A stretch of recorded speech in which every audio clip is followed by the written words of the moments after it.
Academic finance is devoted to finding the mathematically optimal investment strategies. My own theory is that in the real world, people do not want the mathematically optimal strategy. They want the strategy that maximizes for how well they sleep at night. Harry Markowitz won a Nobel Prize for exploring the mathematical trade off between risk and return. He was once asked how he invested his own money and described his portfolio allocation in the 1950s when his models were first developed. I visualized my grief if the stock market went way up and I wasn't in it, or if it went way down and I was completely in it. My intention was to minimize my future regret, so I split my contributions 50-50 between bonds and equities. Markowitz eventually changed his investment strategy, diversifying the mix, but two things here are important. One is that minimizing future regret is hard to rationalize on paper but easy to justify in real life.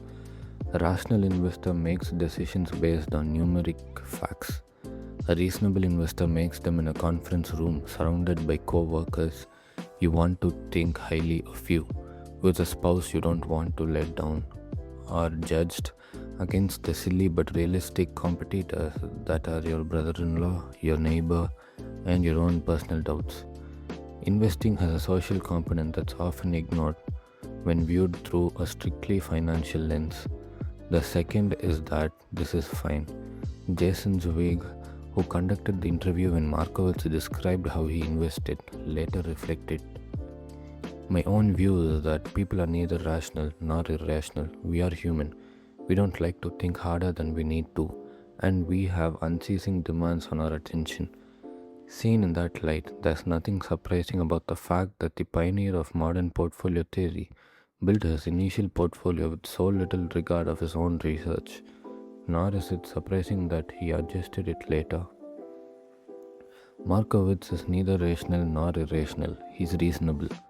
What's often overlooked in finance is that something can be technically true but contextually nonsense.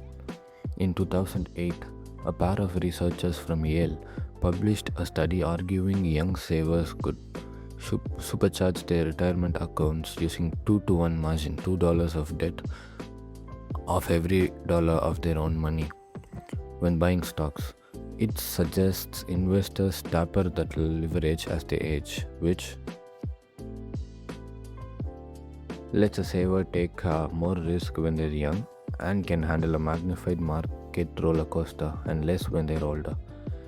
Even if using leverage left you wiped out when you were young, if you use 2-to-1 margin, a 50% market drop leaves you with nothing. The researchers showed savers would still be better off in the long run, so long as they picked themselves up, followed the plan, and kept saving in a 2-to-1 leveraged account the day after being wiped out. The math works on paper. It's a rational strategy, but it's almost absurdly unreasonable. No normal person could watch 100% of their retirement account evaporate and be so unfazed that they carry on with the strategy undeterred. They would quit, look for a different option, and perhaps sue their financial advisor.